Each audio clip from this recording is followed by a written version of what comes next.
안녕하십니까. 2021년 인공지능 학습용 데이터 구축 사업 온라인 사업 설명회를 시작하겠습니다. 저는 오늘 진행을 맡은 아나운서 임지수입니다. 반갑습니다. 네, 먼저 지금부터 진행될 온라인 사업 설명회 순서를 말씀드리도록 하겠습니다. 이 2021년도 인공지능 학습용 데이터 구축 사업의 지원 내용과 주요 추진 사항에 대해 설명을 진행한 이후 해당 사업에 대해 질의응답을 진행하도록 하겠습니다. 본 방송은 생방송으로 진행되는 만큼 많은 분들의 참여를 기다리고 있습니다. 시청하시던 도중 사업 설명에 관한 궁금한 점이나 사업 추진 방향, 지원 방법 등에 대한 궁금한 점이 있으시다면 실시간으로 질의해 주시기 바라겠습니다. 이 질의하신 내용은 저희도 역시 실시간으로 답변해 드리도록 하겠습니다. 여러분들의 많은 참여 부탁드립니다. 그럼 지금부터 2021년 인공지능 학습용 데이터 구축 사업 온라인 사업 설명회 시작하겠습니다. 안녕하십니까. 한국지능정보사회진흥원 지능데이터본부 이용수입니다.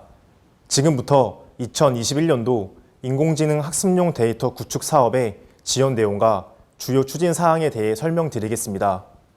과학기술정보통신부와 한국지능정보사회진흥원은 17년부터 인공지능이 이해하고 학습하여 지능화된 서비스와 제품을 개발하는 데 반드시 필요한 학습용 데이터를 대규모로 구축하여 누구나 인공지능 연구와 응용 서비스 개발에 활용할 수 있도록 공개하고 있습니다.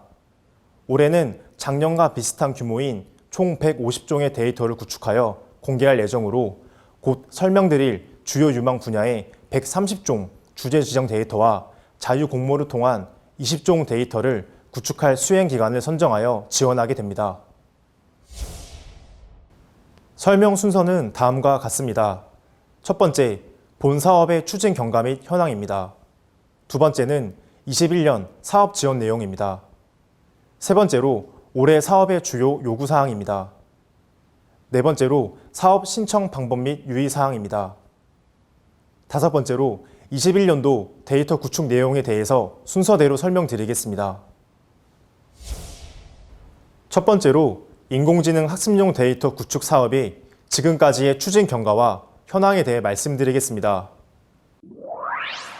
인공지능 학습용 데이터 구축 사업은 17년 최초로 사업이 시작되어 법률, 특허와 같은 전문 분야 중심으로 데이터 사정을 구축하였고 18년 1월 AI 허브 사이트를 통해 공개하였습니다.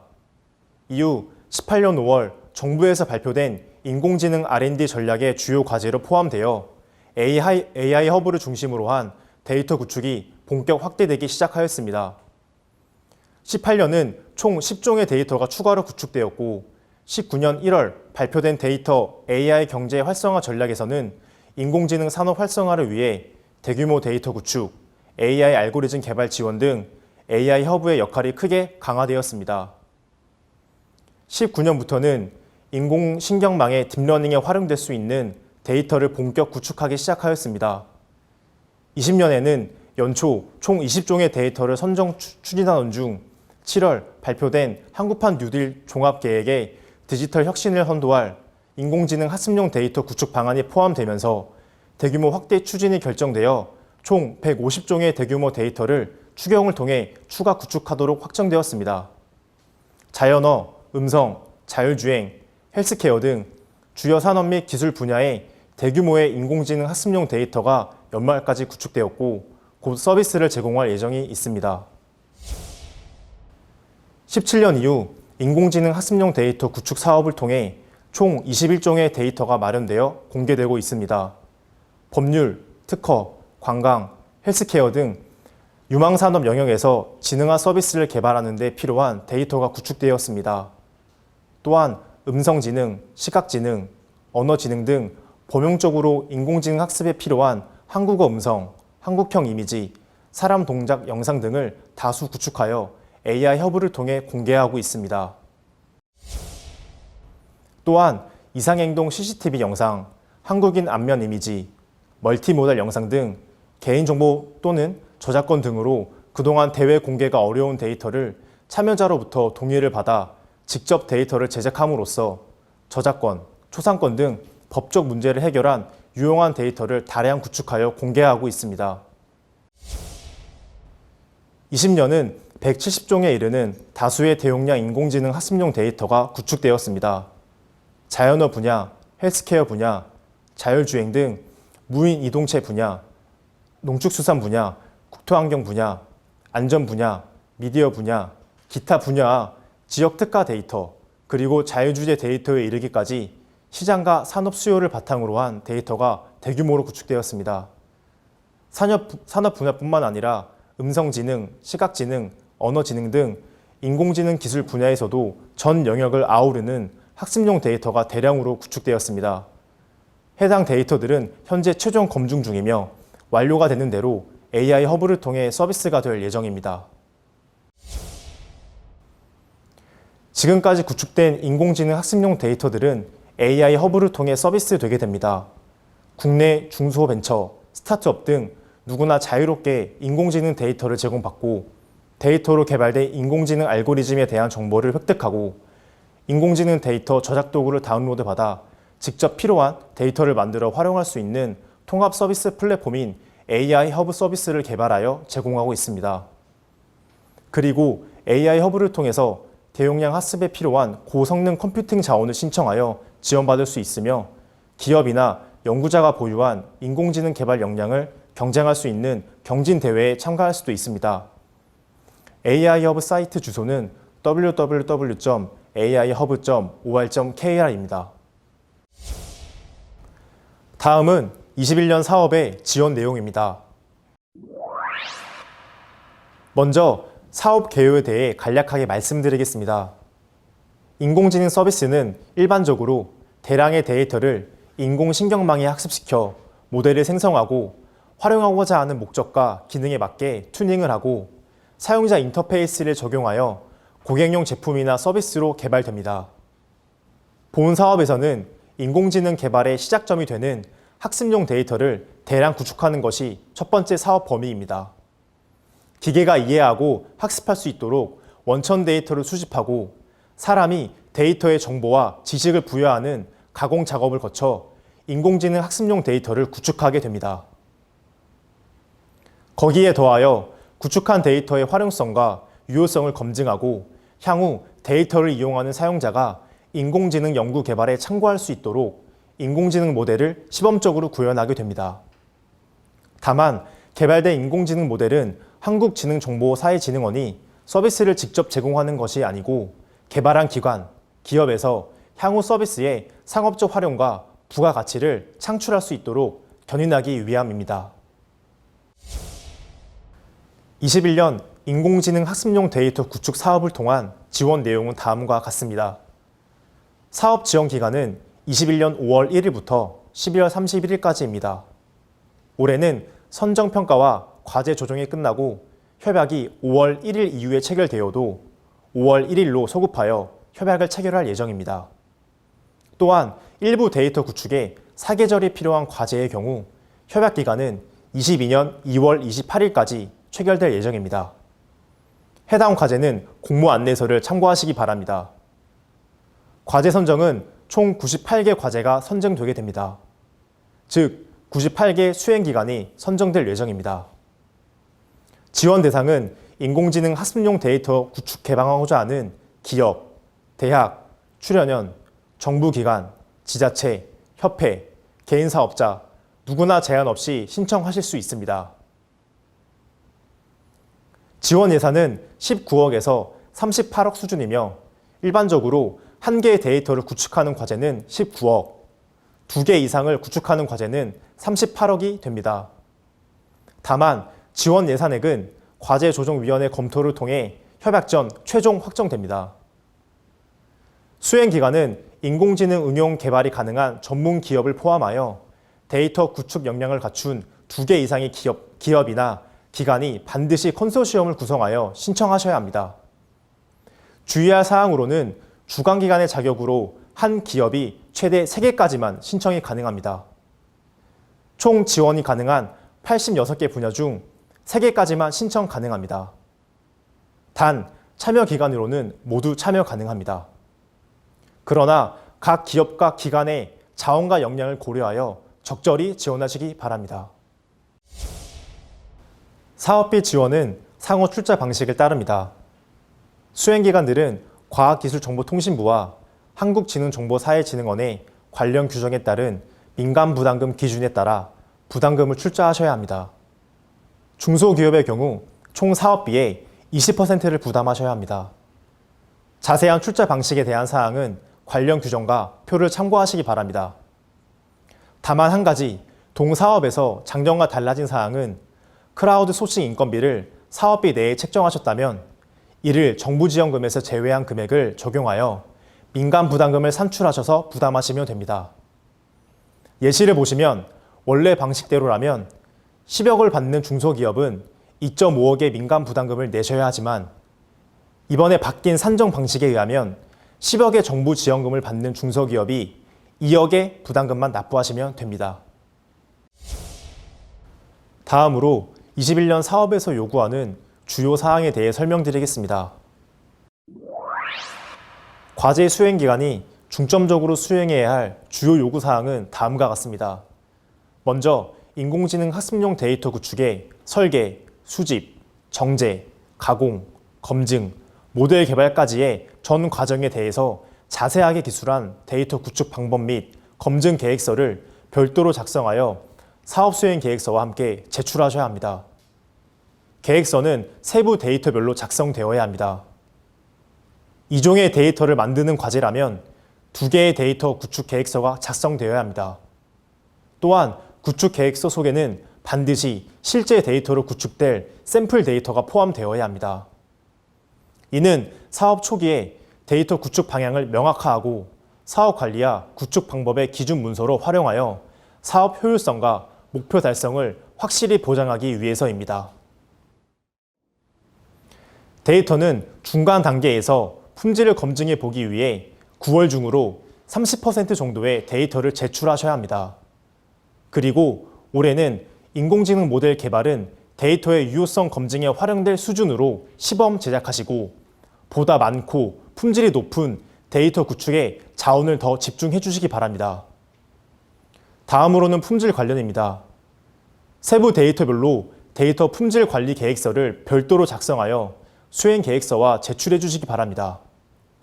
동 계획서에서도 세부 데이터별로 작성해야 합니다.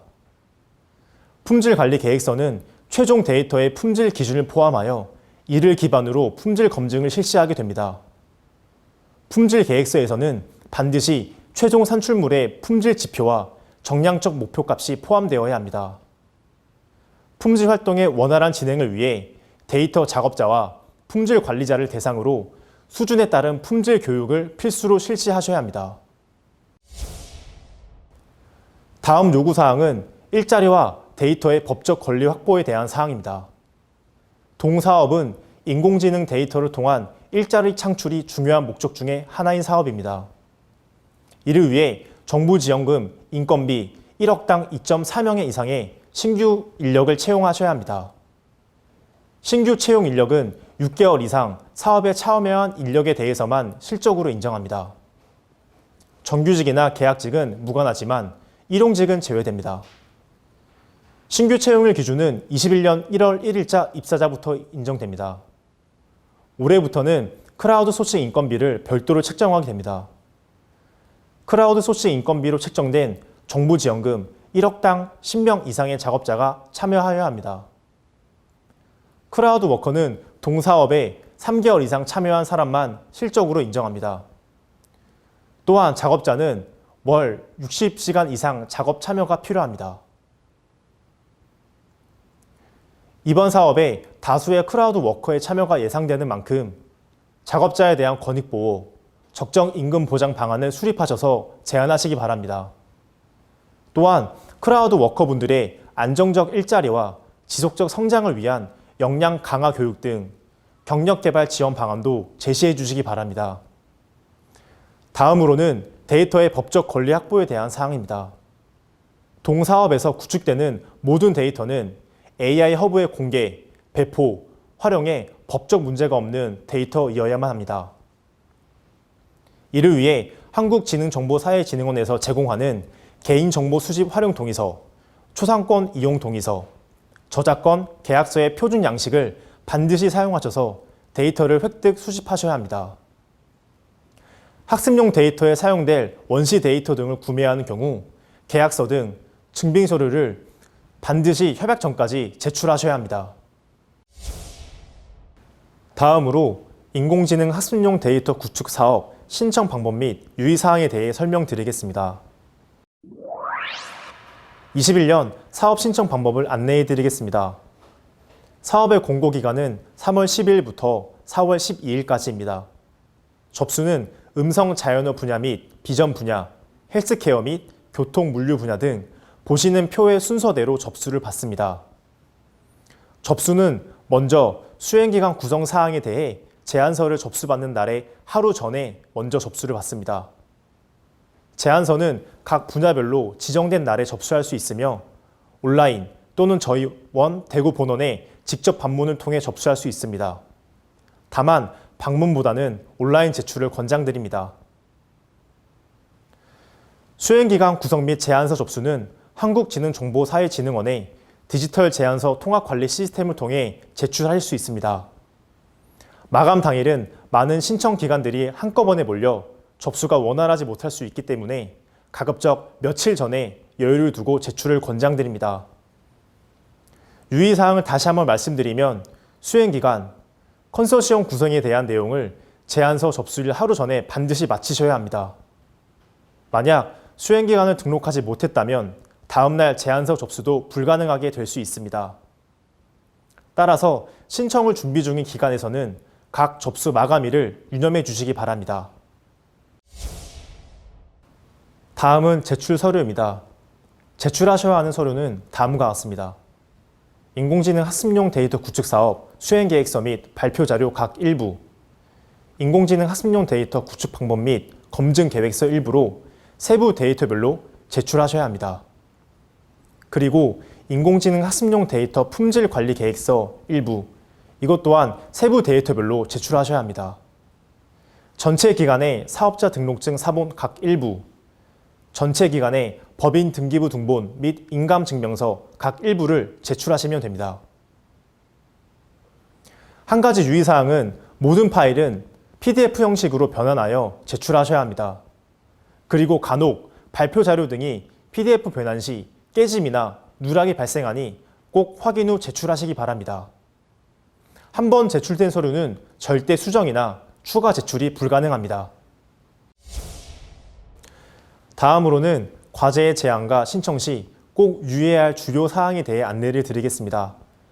먼저 자유공모의 데이터를 제안하실 때 지정 공모에 지정된 데이터와 6개 영역에 유사하거나 중복되는 데이터 내용을 신청하시는 것에 주의해 주시기 바랍니다.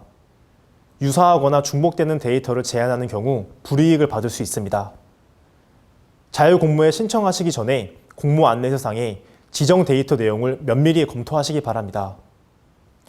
대학교에서는 동사업에 신청하는 경우가 많습니다. 올해는 대학의 산학 현역단 명의로만 신청이 가능하며 대학 법인 명의로는 신청하실 수 없습니다. 다만 산학 현역단이 없는 대학의 경우 학교 법인 명의로 신청이 가능합니다. 위탁 용역은 사전에 사업수행계획서에 포함이 되어 있고 과제조정위원회에서 승인을 받은 사항에 대해서만 위탁이 가능합니다. 또한 위탁 용역비로 책정할 수 있는 최대 금액은 정부 지원금의 28.75% 이내로만 가능합니다. 그리고 동사업은 비R&D 사업으로 간접비 책정이 불가합니다.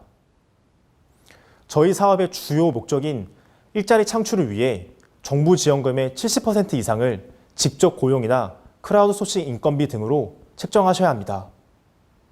또한 21년 5월 1일 기준으로 입사한 지 3년이 초과한 인력에 대해서는 연봉의 30%까지만 책정이 가능합니다. 3년 미만의 인력은 100% 책정이 가능합니다.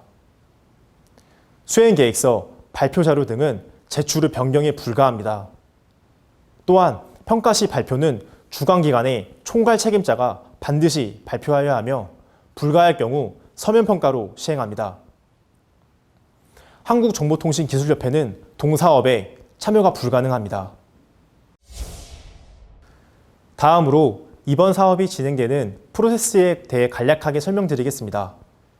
신청기관 기업은 제안서로 볼 수 있는 사업수행계획서를 한국지능정보사회진흥원에 마감일까지 제출하시면 외부 전문가로 구성된 평가위원으로 과제의 제안 평가를 실시합니다.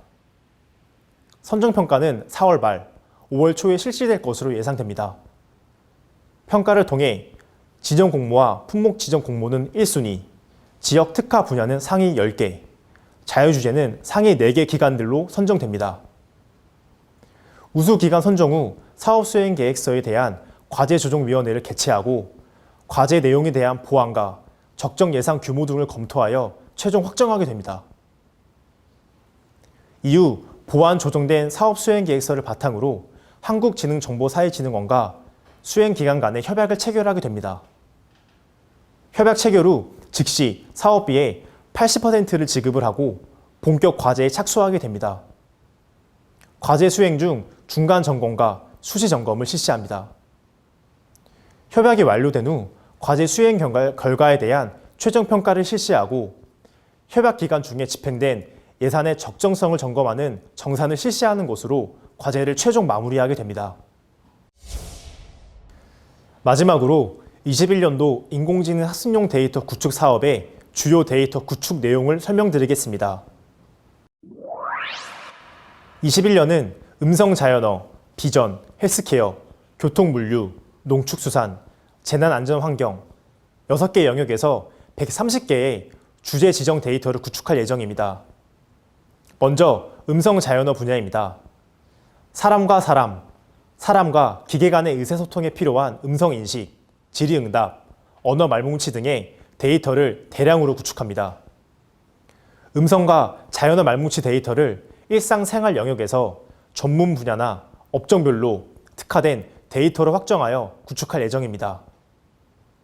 음성 자연어 분야에서는 총 20개의 과제를 통해 32종의 음성 및 자연어 데이터를 구축하게 됩니다.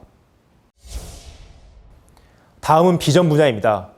컴퓨터 비전, 즉 시각 지능을 활용하여 사람의 물체를 인식하고 다양한 상황을 판단하는 것처럼 시각 지능에 필요한 데이터를 구축합니다. 영상을 이해하고 3차원 객체를 인지하는 등 비전 분야의 데이터를 구축하고 다양한 형식의 데이터를 함께 담고 있는 멀티모달 데이터로 확장하여 구축할 예정입니다. 비전 분야는 총 17개의 과제를 통해 총 30개의 데이터가 구축되어 공개될 예정입니다. 다음은 헬스케어입니다. 건강인의 헬스케어를 시작으로 질병 예방, 진단, 치료 서비스 개발에 필요한 인공지능 학습용 데이터를 구축합니다. 시급성에 있어 우선시되는 질병 데이터를 비롯하여 웰니스, 그리고 사회적 의료 문제 데이터로 확장 구축할 예정입니다. 헬스케어 분야에서는 총 12개의 과제를 통해 21종의 헬스케어 데이터를 구축하게 됩니다. 다음은 교통물류입니다. 자율주행 구현을 위한 도로 상황 속 객체 인식, 상황 인지와 물류체계 진행화를 위한 항만, 창고, 화물 배송 등 다양한 물류 데이터를 구축합니다. 미래의 완전 자율주행을 목표로 자율주행 및 지능형 신호체계의 핵심 데이터를 구축하고 물류 스마트화를 위한 그 모든 과정에 대한 데이터를 구축하는 것을 목표로 구축할 예정입니다. 교통물류 분야에서는 총 8개 과제를 통해 13종의 교통물류 데이터를 구축하게 됩니다. 다음은 농축수산 분야입니다. 농축수산업과 같은 전통산업의 혁신적 디지털 전환을 위한 데이터를 구축하게 됩니다. 주요 품종 대상 생육 관리를 위한 데이터를 시작으로 자율형 스마트팜, 스마트 축사, 아쿠아팜 개발 등 미래 농축수산 산업을 위한 데이터를 확장하여 구축할 예정입니다. 농축수산 분야에서는 총 10개의 과제를 통해 15종의 농축수산 데이터를 구축하게 됩니다. 그리고 재난안전환경 분야입니다. 불시에 찾아오는 재난과 지속적인 환경 문제에 선제적으로 대응하고 신속한 회복력 확보를 위한 지능화 기술 및 서비스 개발에 필요한 데이터를 구축합니다. 재난, 안전사고, 환경 변화 관련 데이터 구축을 통해 위험 상황 및 상태 인식, 대응, 복구 관련 서비스 개발을 위한 환경을 만드는 방향으로 확장, 구축할 예정입니다. 재난안전환경 분야에서는 총 11개 과제를 통해 19종의 재난안전환경 데이터를 구축하게 됩니다. 마지막으로 21년 사업의 주요 일정 계획을 안내해 드립니다. 3월 12일 공모를 공고하였고 4월 16일에는 접수를 마감합니다. 5월 초까지 선정평가를 실시하여 수행 기간을 선정하고 과제 조정을 거쳐 5월 중으로 협약을 체결 완료할 예정입니다. 6월부터는 데이터 구축 과제를 본격 시작하여 9월까지는 구축된 데이터를 우선 제출받아 초기 품질 검증을 실시할 예정입니다. 11월까지 데이터 구축을 완료하고 최종 데이터를 제출받을 예정입니다.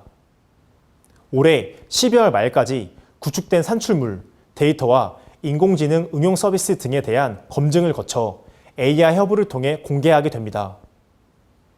마지막으로 12월 중 사업 수행 결과에 대한 평가를 실시하고 사업비 집행 내용에 대한 정산 작업을 실시할 예정입니다.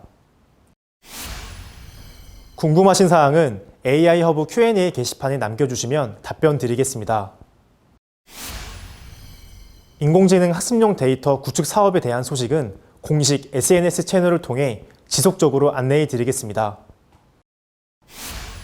감사합니다. 네. 2021년도 인공지능 학습용 데이터 구축 사업의 지원 내용과 주요 추진 사항에 대해 설명 잘 들었습니다.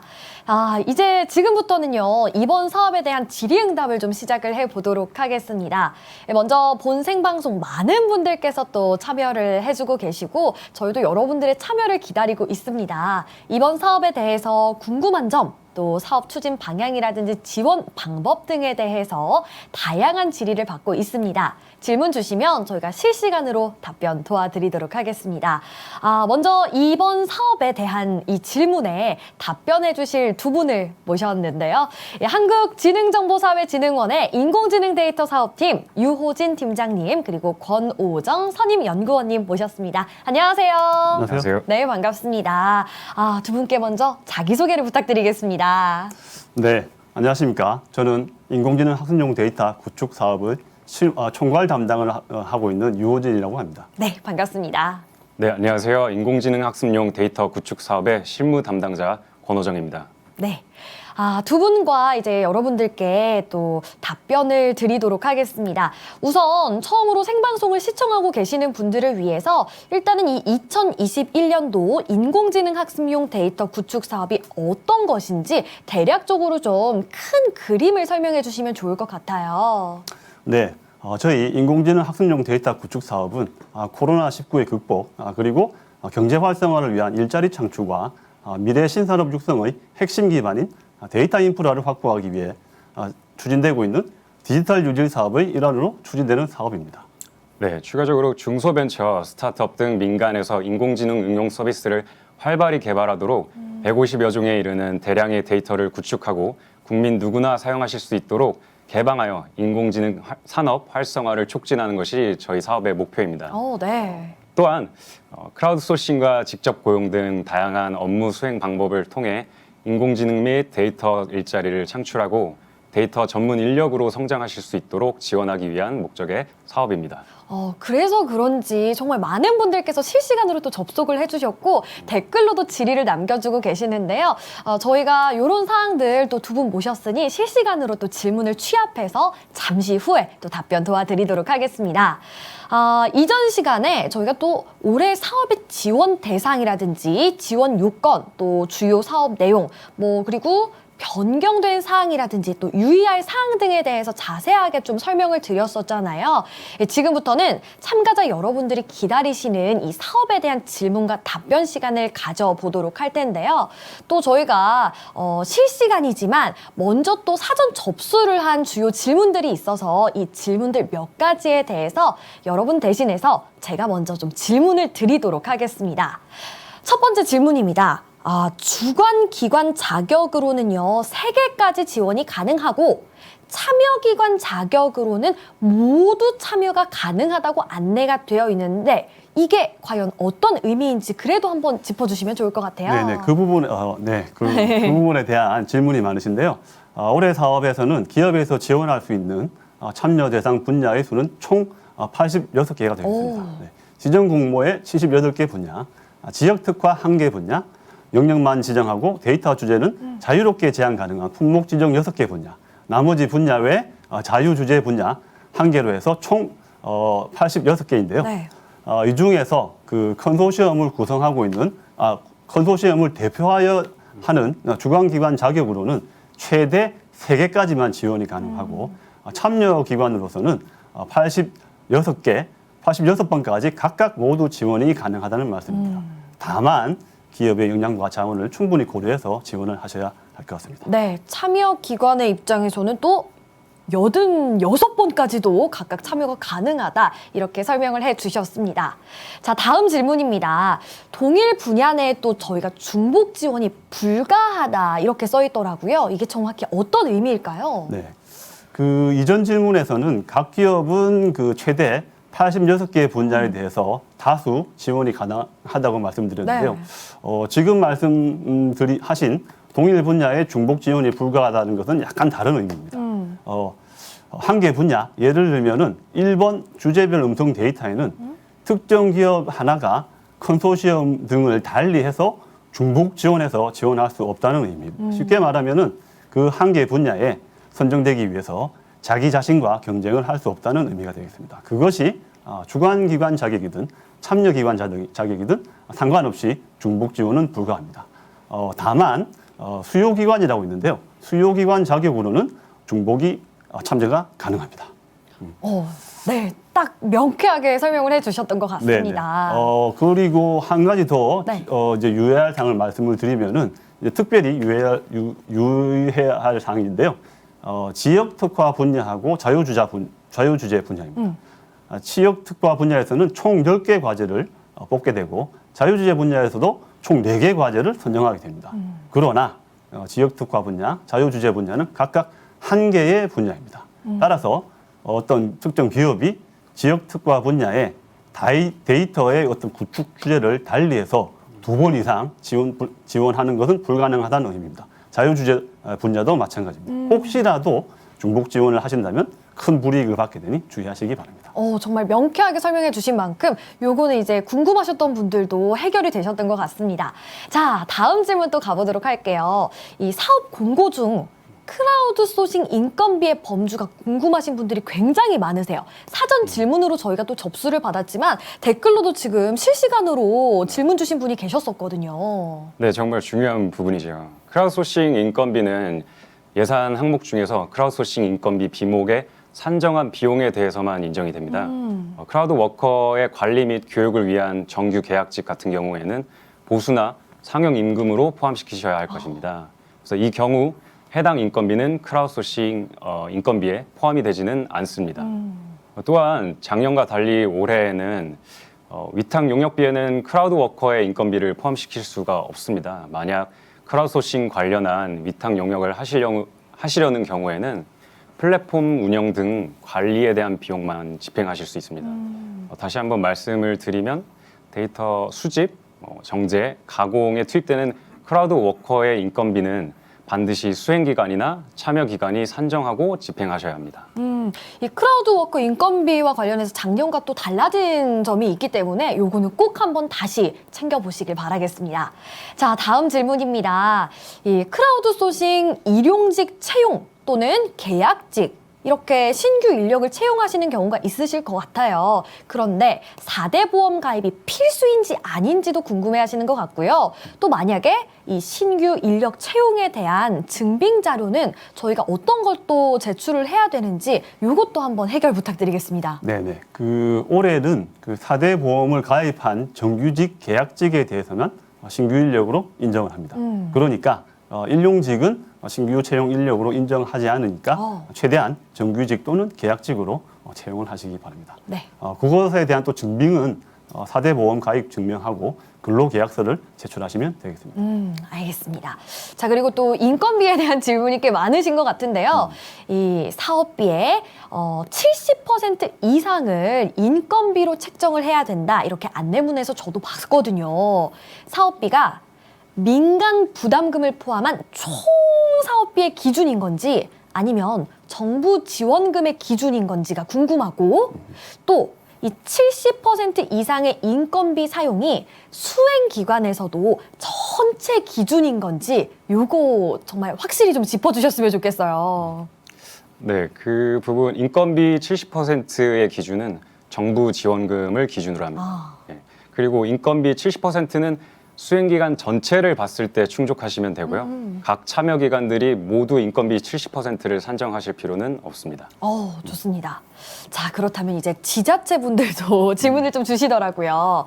지자체가 주관기관이나 참여기관으로 참여를 한다고 했을 때 현금 출자해야 되는지 궁금하신 분들이 굉장히 많으셨거든요. 네네. 올해 그 지역 특화 과제가 있기 때문에 지자체들에서도 많은 관심을 가져주시고 계십니다. 네. 지자체는 민간 부담금을 따로 부담하시지 않으셔도 됩니다. 더불어서 관련 답변 하나 드리면은 그 지자체 등 민간 부담금을 이제 부담하지 않는 기관들이 참여 기관으로 있는 경우에 전체 부담금이 줄어든다고 판단하시고 나머지 컨소시엄 구성 기관에서 대신 납부를 하여야 하는 거 아니냐라고 문의를 많이 하십니다. 그렇지 않습니다. 민간 부담금은 각 주관 또는 참여 기관에 자기 자신의 조건에 맞는 부담금만 딱 납부를 하시면 됩니다. 알겠습니다. 민간 부담금은 각 주관 또는 이 참여 기관이 자신의 조건에 맞는 부담금만 납부하면 된다. 그렇습니다. 이렇게 정리를 해주셨습니다. 자, 또 다음 질문이에요. 한 개 과제에 포함된 데이터 구축 종수가 2개일 때요. 요게 각각 한 개 데이터마다 쓸 수 있는 예산이 따로 뭐 책정을 해야 되는 건지 뭐 아니면 뭐 정해져 있나요? 딱 이 범주가? 정해져 있지는 않습니다. 아. 각 데이터를 구축하는데 동일한 비율의 예산을 사용하시지 않아도 되며 뭐 컨소시엄 내에서 적절하게 결정하시고 배분하시면 되겠습니다. 좋습니다. 그리고 또 깔끔하게 질문을 주셨더라고요. 삼책 50에 해당됩니까? 네. 네. 저희 사업은 BR&D 사업으로서 삼체공에 해당하지 않습니다. 그러나 다만 각 인력의 참여율은 타 기관의 타 사업을 포함해서 100%를 넘기지 말아야 합니다. 예를 들면은 뭐 다른 정부 지원 사업이나 과제에 참여하고 있는 인원이 50%의 참여율로 이미 참여하고 있다라고 가정한다면 그 해당 인원은 우리 사업의 50%를 초과하여 참여하실 수 없습니다. 타 사업을 포함해서 100%를 초과는 할 수 없다. 그렇습니다. 이렇게 말씀을 해주셨고요. 이런 고민 있으신 분들도 계시더라고요. 현재 이 본사는요, 해외에 있습니다. 법인은 아니에요. 그런데 사무소 같은 개념으로 우리나라 이 국내에 회사가 있는 경우 주관기관 또 참여기관으로 참여할 수 있는지 궁금해하시는 분들 많이 계시더라고요. 말씀하신 경우에는 참여가 아쉽게도 불가능합니다. 반드시 국내 법인이 설립이 되어 있어요. 반드시 국내 법인이 설립되어 있어야만 참여가 가능하다. 이렇게 정리를 해주셨고요. 그렇다면 이제 주관기관의 최소의 참여율이 뭐 정해져 있는 건지 아니면 주관기관의 참여율이 참여기관보다 작아도 상관없는지 궁금해하시는 분들도 계세요. 네, 저희 사업은 주관기관의 최소 참여율이 정해져 있지 않습니다. 그렇기 때문에 주관기관의 참여율이 참여기관보다 작아도 무방하겠습니다. 그렇다면 주관기관 얘기를 했으니까 저희가 또 수요기관에 대한 질문도 있었거든요. 수요기관은 필수로 참가를 해야 되는지 아니면 한 개 아니라 2개 이상의 수요기관이 참가를 해도 되는 건지 궁금하거든요. 수요기관의 참여는 필수가 아니고요. 2개 이상의 수요기관이 참여하셔도 무관하고 또 수요기관의 그 참여 수는 제한이 별도로 없습니다. 수요기관의 참여 수는 제한이 없다라고 말씀을 해주셨습니다. 자, 다음 질문. 사업 완료 시 해당 인공지능 모델에 대한 소스 코드를 공개해야 하냐? 이런 질문 굉장히 중요할 것 같아요. 이렇게 노력을 하신 이제 결과물인데, 네. 그 작년도 그렇고 올해도 그렇고 관련한 질문이 많이 들어왔습니다. 저희는 저희 사업을 통해서 개발한 인공지능 모델의 소스 코드는 반드시 공개하여야 합니다. 다만 그 열심히 만드신 모델이 개발하신 기관의 노하우나 역량이 집중되어 있을 수도 있고 그쵸. 향후에 그 모델을 가지고 뭐 수행 기관에서 많은 부가가치를 사실 창출하실 수 있기 때문에 저희는 최고 성능을 달성한 모델을 뭐 원하지는 않습니다. 개발 과정에서 아주 좋은 성능을 낸 모델도 충분히 제공이 가능하십니다. 다만 유의하실 점은 당초 사업 수행 계획서 제출한 모델 유효성 측정을 위한 성능 목표 값은 달성을 하셔야 합니다. 아, 그 성능 목표값까지는 도달을 해야 하나, 조금 최종의 최고로 만드신 거기까지는 공개를 하지 않아도 된다. 네, 이렇게 정리를 해주셨습니다. 네, 네. 자, 다음 질문이에요. 실시간으로 또 답변 계속해서 올려주고 계시는데요. 저희 또 사전 질문 받았던 건 먼저 해결해드리고 또 바로 답변 도와드릴 예정이니까요. 댓글 남겨주신 분들은 저희가 또 댓글로도 소통은 하고 있지만 잠시만 기다려주시면 또 우리 팀장님과 연구원님께서도 계속해서 답변 도와드리겠습니다. 기다려주시고요. 자, 또 사전 질문이에요. 이 헬스케어 관련 과제에 참여는 해보고 싶다. 그런데 이 IRB 심의 결과 통보서를 이거 사업 제안서 제출할 때 같이 동시에 제출을 해야 되는지 부담을 좀 느끼시는 분들도 계시더라고요. 네네. 저희도 뭐 현실적으로 IRB 심사 결과가 공보 마감 이전에 완료되기에는 많은 기관에서 이제 불가능하실 거라고 판단을 하고 그렇게 알고 있습니다. 네. 그래서 따라서 그 제안서 제출 시에 제출이 필수는 아니고요. 다만 저희 한국지능정보사회진흥원과 과제조정위원회를 거쳐서 최종 협약을 체결하시기 전에는 그래도 IRB 승인 결과 통보서를 제출하셔가지고 협약과 동시에 사업을 실질적으로 진행할 수 있는 조건을 만들어 주시면 되겠습니다. 네. 최종 협약 체결 직전까지는 제출을 해야 된다라고 명쾌하게 말씀해 주셨습니다. 또 자유과제를 하려고 하는데 이 컨소시엄 구성에 있어서 참여 기간 없이 수행기관 그리고 위탁업체 고용만으로도 이거 참여 가능한지 정말 많은 질문해 주셨어요. 네, 일단은 불가능합니다. 아이고. 저희는 네. 반드시 컨소시엄 내 2개 이상의 기업이나 기관이 구성되어 있어야 합니다. 또한 위탁 업체를 사용하는 위탁 용역비는 정부 지원금의 28.75%를 초과할 수 없습니다. 위탁업체를 고용은 할 수 있지만 그 고용하는 비용이 좀 정해져 있는 거네요. 네네. 그게 28.75%라고 말씀을 해주셨고요. 한 개 과제에 또 2종의 데이터를 구축해야 하는 과제가 생각보다 많더라고요, 팀장님. 근데 이 2종의 데이터 구축이 할당된 과제에 1종 데이터만 구축을 하게 된다. 이렇게 제안을 할 수 있을까요, 연구원님? 해당 부분은 불가능하고요. 네. 이게 제안 요청 사항의 어떤 미충족으로 판단이 되거든요. 그래서 평가위원회를 통해서 아마 선정해서 탈락하게 될 겁니다. 알겠습니다. 이 과제는 꼭 지켜서 제출해 주시면 감사하겠습니다. 자, 다음 질문. 이제 저희가 사전으로 접수받은 질문 중 마지막 질문이 될 것 같아요. 네. 한 개의 컨소시엄을 선정하는 것으로 되어 있다. 그런데 데이터 종류가 2개 이상인 경우 사업 계획서를 작성할 때 또 함께 작성하는지 아니면 각각 따로 작성하는지 이것도 궁금해 하십니다. 네. 요 부분이 작년과 조금 달라진 부분인데요.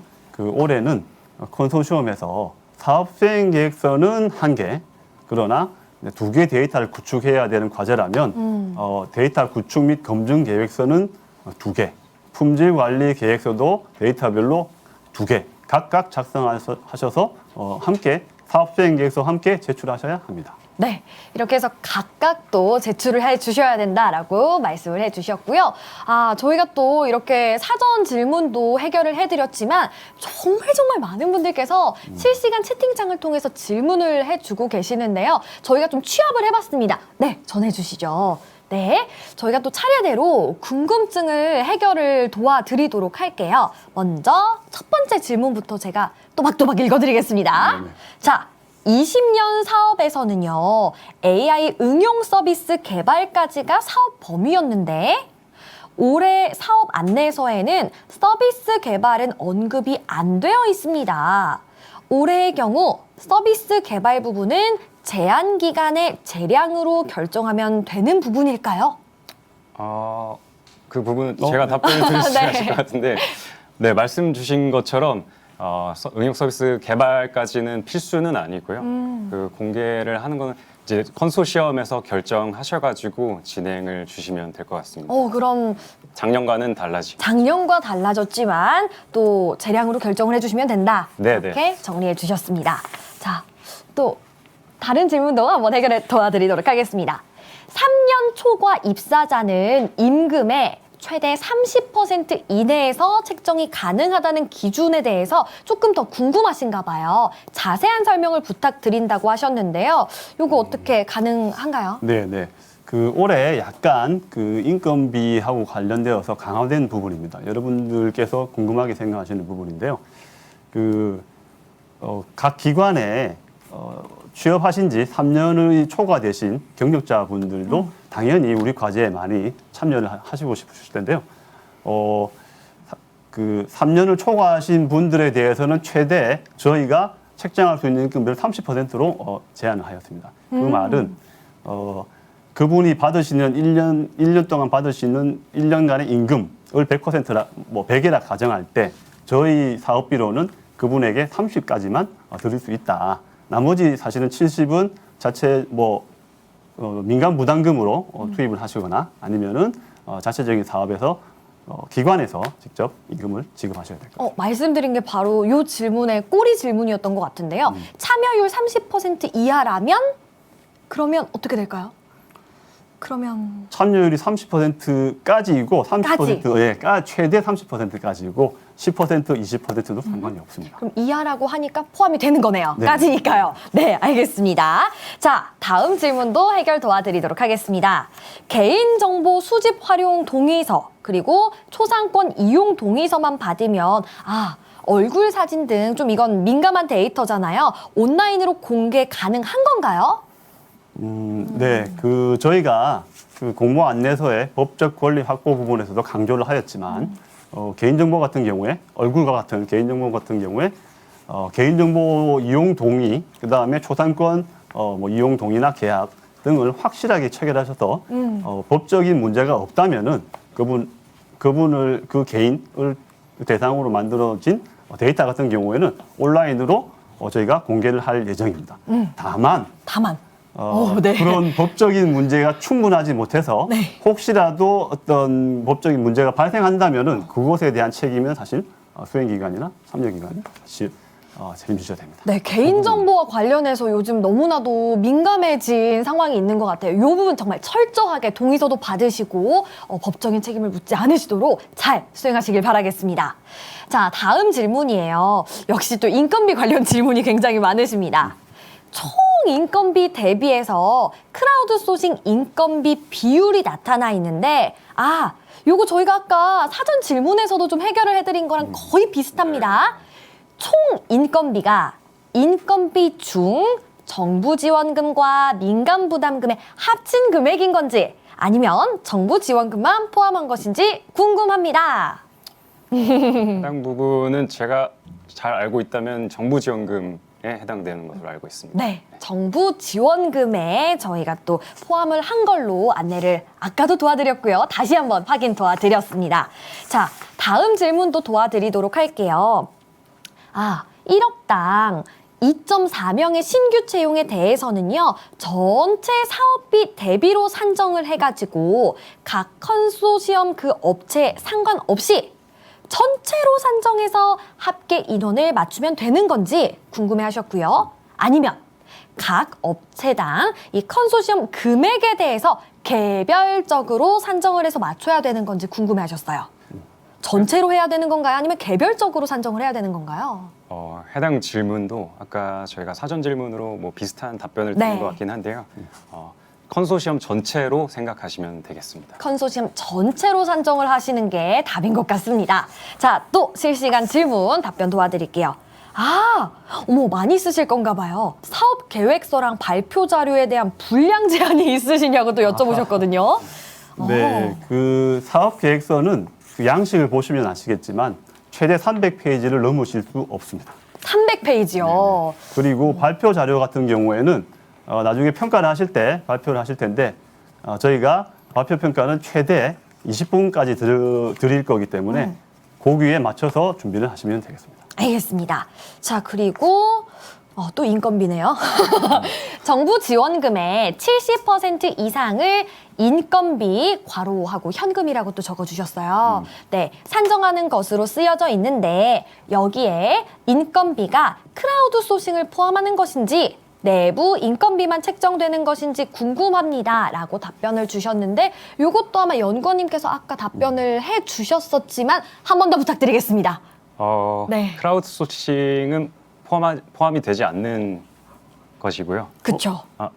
맞나요? 아닌가요? 인건비를 산정을 할 때는 네. 거기에 일용임금으로 포함이 되는 거죠. 일용 임금으로 포함이 된다.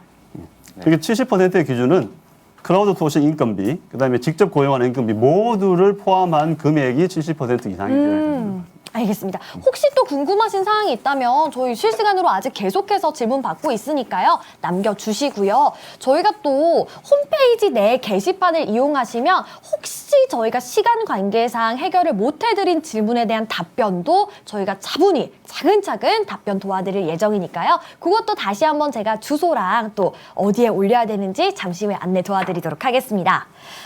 다음 질문. 클라우드 소싱은 참여 기관이 아닌 클라우드 소싱 업체의 서비스를 이용해도 될까요? 이것 저도 궁금하네요. 네. 네, 크라우드 소싱은 주관 기관이 하든 참여 기관이 하든 상관없고 또한 위탁 용역, 그러니까 외부 기관을 크라우드 소싱을 사용해도 무방합니다. 다만 아까 인건비 부분에서 말씀드렸다시피 크라우드 소싱을 위한 위탁 용역비에 구성될 수 있는 것은 뭐 플랫폼 사용료라든지 플랫폼을 운영 관리하는 비용, 그리고 전체적으로 크라우드 워커들을 관리하는 분에 대한 인건비 정도만 크라우드 소싱을 위한 위탁 용역 외부에 줄 수 있고, 크라우드 워커, 데이터를 직접 작업하시는 크라우드 워커들에 대한 그분들의 지급하는 인건비는 반드시 저희 주관기관이나 참여기관의 크라우드 소싱 인건비 항목에 포함이 되어야 합니다. 네, 맞습니다. 자, 그렇다면 또 소스라든지 이런 데이터를 공개하는 것에 대해서 또 주저하신 분들이 한 번 더 질문을 주신 것 같습니다. 모델만 전달하면 되는지요? 아니면 학습 코드 같은 뭐 세부, 이 소스 코드까지 공개를 해야 되는 건지 궁금해 하시거든요. 네, 모델도 그렇고 소스 코드도 함께 제공을 해주셔야 합니다. 전체 다 공개를 해주시면 감사하겠습니다.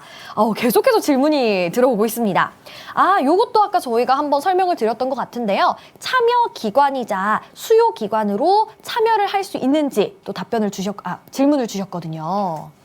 크게 상관없습니다. 근데 어차피 과제를 수행하겠다고 참여하신 참여 기관이 뭐 수요 기관으로서 어떤 자격을 가지셔도 무방하겠습니다. 네, 무방합니다. 자, 자유 주제의 경우 한 개 분야 또 괄호하고 4개의 데이터로 되어 있는데 이는 한 곳의 수행 기관만 지정되는지 아니면 각 데이터별로 서로 다른 수행 기관이 지정되는지 궁금하다라고 남겨주셨거든요. 조금 저도 한 곳의 수행 기관만 지정이 되는지 아니면 각 데이터별로 네. 그게 이제 정확하게 제가 해석을 했는지 잘 모르겠지만 그 4개 과제, 4개의 데이터를 선정한다고 말씀드렸습니다. 그곳은 4개의 컨소시엄이 선정되게 됩니다. 4개의 컨소시엄으로 선정되게 된다라고 답변을 주셨고요. 혹시 저희가 또 계속해서 답변을 드리고는 있지만 꼬리 질문이 나올 수도 있잖아요. 그 질문들도 계속해서 해소 도와드릴 테니까요. 계속 질문 남겨주시길 바라겠습니다. 지역 특화 과제 지원 시 지역별 선정된 특화 산업에 맞춰서 지원을 해야 하는 것인지 예를 들어 주셨는데요. 대구시의 경우 의료기기 특화 산업으로 지정돼 있다면 의료기기 헬스케어 분야로 과제를 구성해서 지원하는 것이 추천인가요? 네. 물론 당연히 그 해당 지자체에 특화된 산업이 있다면 그쪽의 데이터를 제안을 하시는 게 아무래도 유리하시지 않을까라는 생각입니다만 절대적인 것은 아닙니다. 아, 이거는 조금 개인적인 네. 생각이신 네, 거죠. 네, 네. 뭔가 공식적으로 가산점이 들어간다든지 이런 그런 건 것까지는 없습니다. 아니지만 네, 네. 팀장님 본인의 개인적인 생각으로는 당연히 그러지 않을까 말씀을 또 해주셨습니다. 아, 또 지역특화에 대한 궁금한 점인데요. 지역특화의 한 지자체가 수요기관으로 중복 참여하는 것은 무관한가요? 네. 네, 그렇습니다. 그 지역 과제에 한 지자체가 여러 번 수요기관으로 중복 참여하는 것은 가능합니다. 그 지역 특화 과제뿐만 아니라 저희 전체 과제에서 수요기관으로는 한 과제 내에 여러 개의 수요기관이 들어가도 되고 한 기관이 여러 과제의 수요기관으로 중복해서 들어가도 무방합니다. 네, 그렇습니다. 마지막으로 저희가 실시간 받은 질문인 것 같아요. 제안서 제출 시에 샘플 데이터 반드시 제출해야 합니까?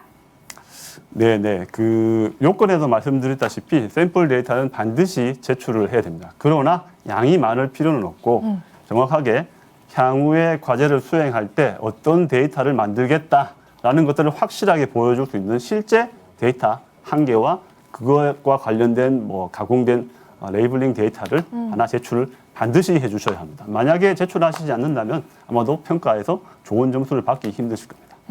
네, 이렇게 또 실시간으로 궁금해하신 점들을 저희가 답변을 도와드렸습니다. 이번 사업에 대한 여러분들의 궁금증을 저희가 만나보니까 실질적으로 또 어떤 부분에 고민이 많으신지 또 느끼셨을 것 같아요. 그렇죠? 네, 저희가 또 어느덧 시간이 흘러서 마무리할 시간이 됐습니다. 저희 또 주의하셔야 될 사항인데요. 사업 지원 분야별로 이 접수 기간이 다 다릅니다. 이 점 꼭 유의를 하시고 그래도 많은 지원 부탁드리도록 하겠습니다. 아, 팀장님 또 이렇게 답변해 주시다 보니까 마지막으로 또 전하고 싶으신 말씀 있으실 것 같아요. 네, 감사합니다. 그 올해는 전년과 달라진 사항을 또 한 가지 더 말씀을 드리자면 네. 올해는 과제의 최종 평가 결과를 연말에 시행을 할 텐데 요 최종 평가 결과를 차년도 선정 평가에 반영할 예정이 있습니다. 그래서 참여하실 기관에서는 이를 유념하셔서 사업을 준비해 주시고 참여를 하신다면 과제를 충실하게 수행해 주시기를 부탁드리겠습니다. 아, 어깨가 좀 무거워지시는 분들도 계실 것 같은데요. 내년까지 또 이게 영향력이 미칠 수 있다고 하니까 꼼꼼하게 잘 준비를 하셔서 좋은 결과 얻으셨으면 좋겠습니다. 아, 연구원님은 어떠셨어요? 네네. 저도 사실 추가적으로 좀 전달을 드려야 할 내용이 있는데요. 농축산 과제 같은 경우 54번에서 60번 관련 데이터를 농촌진흥청에서 적극 공개할 예정이니 반드시 그 농진청 관계자와 협의를 하시고 사업 참여를 준비해 주시기 바라겠습니다. 그 관계 담당자 연락처는 별도로 저희 한국지능정보사회진흥원 홈페이지 알림에서 다음 주 초 정도에 공지를 할 예정이오니 참고해 주시면 되겠습니다. 알겠습니다. 농축산 과제는 또 다시 한번 컨택을 해보시는 게 좋겠다라고 정리를 해주셨고요. 오늘 또 실시간 답변 해주시느라 수고 많으셨습니다. 한국지능정보사회진흥원의 인공지능 데이터 사업팀 유호진 팀장님 그리고 권호정 선임 연구원님 함께했습니다. 시간 내주셔서 정말 고맙습니다. 네, 감사합니다. 네, 저희가 준비된 시간이 짧아가지고 이 모든 질문들을 답변을 드리려 노력을 했으나 사실 못해드린 답변도 있는 것 같습니다. 저희 추가로 또 궁금하신 부분은요. AI 허브 공식 홈페이지 내에 AI 게시판이 있고요. 이 AI 게시판 내에서도 AI 학습용 데이터 구축 사업 Q&A란을 사용하시면 저희 또 질문 남겨주실 수 있고요. 저희도 답변 도와드릴 수 있을 것 같습니다. 주소도 한번 다시 안내 도와드리도록 할게요. 펜 다들 가지고 계시죠? www.aihub.or.kr입니다. www.aihub.or.kr로 남겨주시면 되겠고요. 여러분들의 많은 참여 저희 기다리고 있겠습니다. 네. 그럼 이것으로 2021년도 인공지능 학습용 데이터 구축 사업 온라인 사업 설명회 마치도록 하겠습니다.